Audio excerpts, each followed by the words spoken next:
Hi friends. So I took up this challenge to post something meaningful on my social media handles. It's a 30-day challenge and today is day 11 of that challenge. So I thought a lot about what could be a meaningful content to post. Today I'll be sharing three personal stories from my life. The first one is a success story, one that I'm very proud of and something that I'm glad to recollect. The second is a story of a failure, one that I learned a valuable lesson from. And third is a story of personal reflection and growth. So let's dive right in. The first one of my success story, so to speak. So this happened about 15 years ago when, as a young MBA graduate, I came back with a lot of enthusiasm from the States back to my home country with an ambition to do something different with my family business. So as many of you would know, my father had started this management consultancy in the late 90s. And as a second generation entrepreneur, I had the urge to do something more to help grow the firm. So my dream back then was to globalize SSA.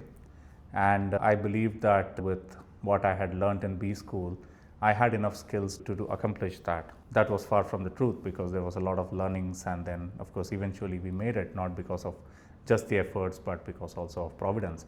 But anyway, coming back to the story.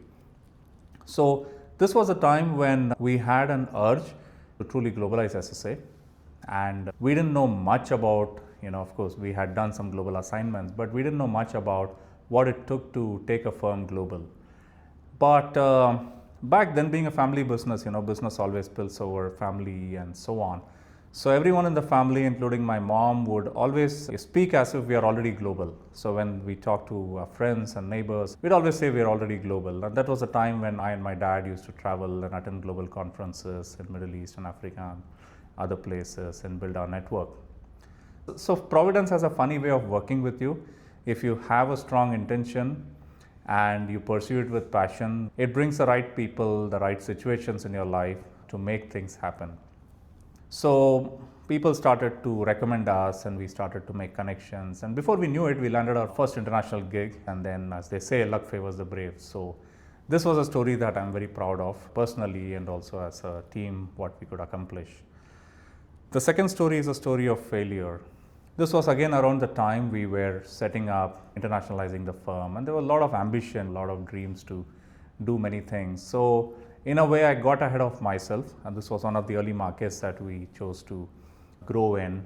And I ended up committing a lot of expenses, fixed cost, and ended up hiring a number of people, and then taking silly decisions, in a way, committing resources too fast before we were ready to scale up the operations. Of course, the growth came eventually over the years, but then I realized that I got ahead of myself.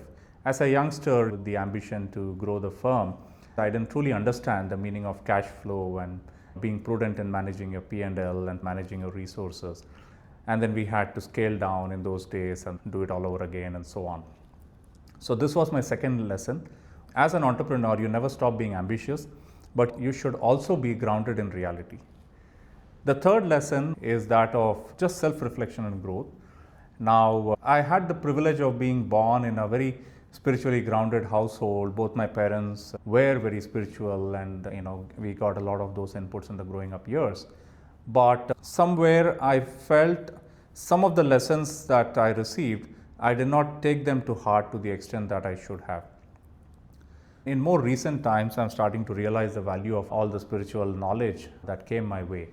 So one of the insights that has been brewing in my mind is that all the things that came to us free of cost, our body, our mind, our soul, our intelligence, all of these came to us free of cost, and we don't place enough value on them, and we end up placing a lot of value on things that are actually temporary and ephemeral in nature, right? Like money, wealth, fame, and so on.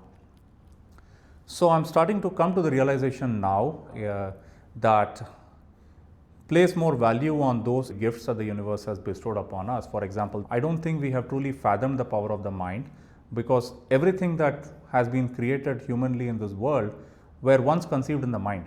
So before they even manifested in the real world. And it's such a powerful tool that the universe has granted us, but we end up using it a lot of time the wrong way. We use the mind to worry, to regret, and carry unnecessary emotions that sow a doubt in the universe's ability to provide abundance in our life. So this is a journey of self-reflection and growth that I have been experiencing in recent years, to place more value on the invaluable gifts that the universe has bestowed us with. So those are my 3 stories or 3 reflections. I hope you found this interesting and insightful and took some personal reflections from my stories. I'd love to engage with you in the comments and discussions. Thank you so much for your attention. I'll see you in another video.